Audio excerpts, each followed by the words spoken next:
Ben o lafları sana yuttururum ama J. Jonas suratsızı. Örümcek yepyeni bir oyun oynuyor.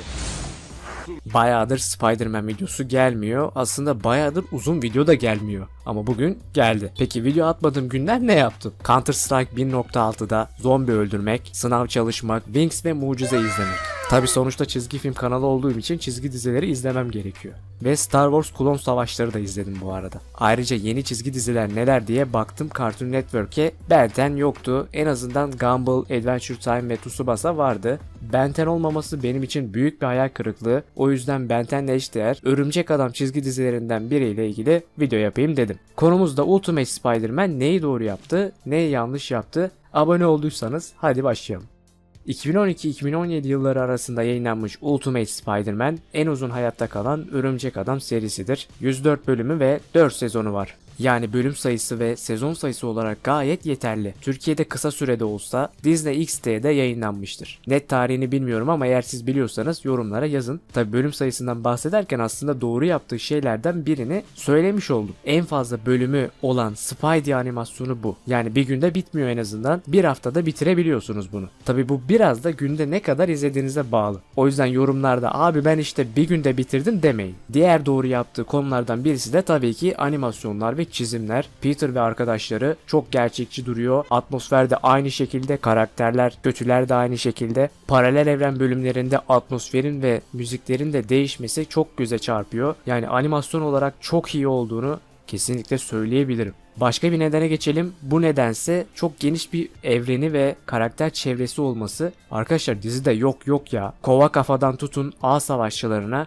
oradan da Avengers'a kadar çok fazla karakter var. Avengers konusunda özellikle Spidey'nin Hulk ile olan ilişkileri bence çok iyiydi. En yakın olduğu kişi kesinlikle Hulk'tı. Hey, bayrak adama aldırma sen. Çok iyiydin. Hulk'la ile ilgili olan bölümler gerçekten komik ve eğlenceliydi. Başka neler var derseniz tabii ki de Peter'ın zaman zaman 4. duvarı kırması diyebiliriz. Elbette bazı espriler sinir bozucu olabiliyor ama bunlar aslında bir silah. Önce boş espriler yapıp rakibini yıldırıyor, sonra da bir güzel dövüyor. Savaş stilini hepimiz bence çok beğendik. Bazen de biz de konuşuyor. Bu sayede sıkılmıyoruz. Tabi hayranlardan bazıları bunun Örümcek Adam'ın doğasına aykırı olduğunu söylüyor. Paralel evrenlerden kısaca bahsettim. Biraz daha bahsedelim. Bu bölümler gerçekten olağanüstü. Bu bölümler sayesinde başka Örümcek Adamları tanımakla kalmıyor. Onların evreninde ne hatlar döndüğünü anlayabiliyoruz. Elbette hiçbir örümcek domuzun evreni kadar iyi olamaz. Spider-Girl'ü de unutmayalım. Onun da ismi Petra'ydı.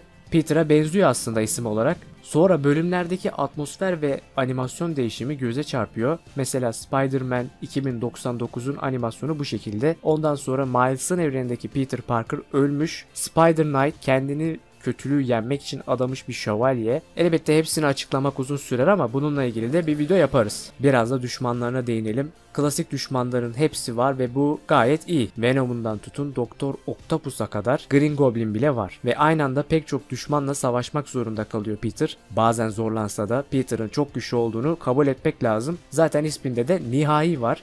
Senin şu başka bir evrendeki ben olduğun zırvalığı gerçek mi? Evet. Ben Peter. Bana Petra de. Yine de esprileri olmadan bence zor kazanır Peter. Tabi bizim Tobey'den farklı olarak Norman bu sefer ölmüyor ve Peter'a saygı duyuyor. Yani Ultimate Spider-Man, Spider-Man evreninin mutlu sonu gibi bir şey. Tabi sadece çizgi dizisine bakarsak. Son doğru yaptığı şey ise elbette finali. Finaliyle ilgili de video yapmıştık. Onu da izlemeyi unutmayın. Güzel bir izlenme aldı bence. Belki ileride tekrardan finaliyle ilgili bir video daha gelebilir. Bu arada bunlar dışında unuttuğum bir şeyler varsa da yorumlara yazın. Finalde de Doktor Octopus'la karşılaştı. Peter'ın güçlerini kaybetmesi, Doktor Octopus'un Örümcek Adam ordusu kuramamasının sebebi bile ortaya çıktı. Son sahnede tüm kahramanları kurtarması ve tüm övgüyü alması bizim Peter'ın artık efsaneleştiğini gösteriyor. Peter'ın yetenek anlamında ilerlemesi harika. Gelelim videonun diğer kısmına. Ultimate Spider-Man neyi yanlış yaptı arkadaşlar? Yanlış yaptığı ilk şey Peter'ın özel hayatına değinmemek. Yani Mary Jane'le Gwen'le ilgili de birkaç bölüm olabilirdi. Peter'ın aşk hayatı fotoğraf işleri olsa 1994'teki gibi kesinlikle en iyi seri diyebilirdik.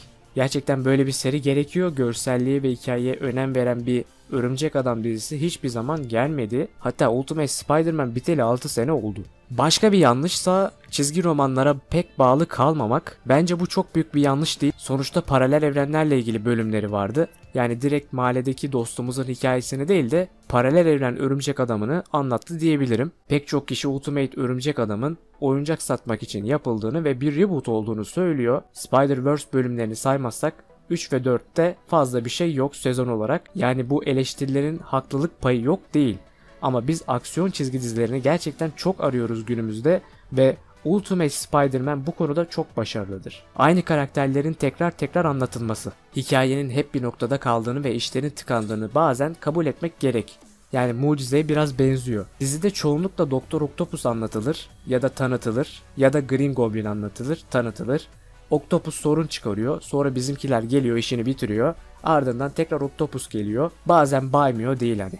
Tobey Maguire'ın Örümcek Adam'ından çok uzak arkadaşlar. Tobey'nin Örümcek Adamı gerçekten ikonik, bilmeyen yok. 1994 ve Spectacular Tobey evrenine biraz benziyor, yani benzerliği var. USM daha çok Tom Holland'ın Örümcek Adam'ına benziyor. Tobey'nin bu kadar az animasyon serisi olması üzücü olacak ki puanlama siteleri bu sebepten puan kırmışlar. Introsu diğerlerinin yanında bayağı sönük kalıyor çünkü müzik bestelenmemiş. En iyi intro kesinlikle Spectacular. Spider-Man bir ajan değildir. Evet, bu seride Örümcek Adam bir ajan gibi çalışıyor. Çünkü S.H.I.E.L.D.'a hizmet ediyor. Bu yanlış mı doğru mu derseniz ne yanlış ne de doğru derim. Yani bizim bildiğimiz Örümcek Adam biraz yanlış çalışır arkadaşlar. Batman gibidir. Aslında bir önceki maddeyle benzer olduğunu söyleyebilirim. Tobey'nin Örümcek Adamı da bayağı yalnızdı. Avengers yoktu. Sizce Avengers olması iyi mi oldu, kötü mü oldu? Biraz da kendi düşüncelerimden bahsedeceğim. Ultimate Spider-Man benim en sevdiğim Örümcek Adam çizgi dizilerinden birisiydi. Hala da öyle. Her bölümde bir aksiyon vardı. Muhtemelen bunun sebebi bizim Ben 10'in yapımcısının da dizide görev alması. Elbette işte her bölümde de dövüş olmaz ki diyenler var. Haksızsınız diyemem ama sonuçta bu bir süper kahraman çizgi dizisi. Elbette bol dövüşü olacak. Diğer bir konuda animasyonları, kaliteli animasyonlarla bir Örümcek Adam izlemek gerçekten seyir zevkini arttırıyor. Mesela 1994'teki Örümcek Adam da çok iyiydi ama çizimler biraz eski kalıyor. USM'nin en önemli eksiği Peter'ın bir aşk hayatının olmaması ama bu sayede Peter sürekli kahramanlık işlerine odaklanabiliyor. Hem de her dövüşü kazanarak ve kendini geliştirerek. Esprilerini de unutmayalım, zira bu espriler rakipleri yıldırıyor. Gerçekten güçlü silahlarından birisi. Tamam, yarınız artık yok. Belki de isim değiştirme zamanıdır. Belirsiz sayıda uğursuz nasıl? Spectacular Spider-Man'de çok az bölüm vardı. Örümcek Adam 1994 çok eskide kaldı. Marvel Spider-Man çok saçmaladı, hatta herkes Örümcek Adam oluyordu. Yeni çıkan zaten öylesine yapılmış, çocuk eğlendirmek için. Diğerleri de yarım kalmış. Yani her Örümcek Adam dizisinin kendi eksiklikleri ve artıları var. Bir de Türkiye'de Örümcek Adam animasyon dizilerini çok az gördük. Özellikle Marvel Spider-Man yani 2017 dizisini ben hiç televizyonda gördüğümü hatırlamıyorum. Evet, bu videoda Ultimate Spider-Man hakkında konuştuk. İleride başka planlarım da var. Muhteşem Örümcek Adam'la ilgili. Tabi sizden gelen öneriler doğrultusunda ve izlenmeler. Başka videolarda görüşmek üzere. Hoşça kalın.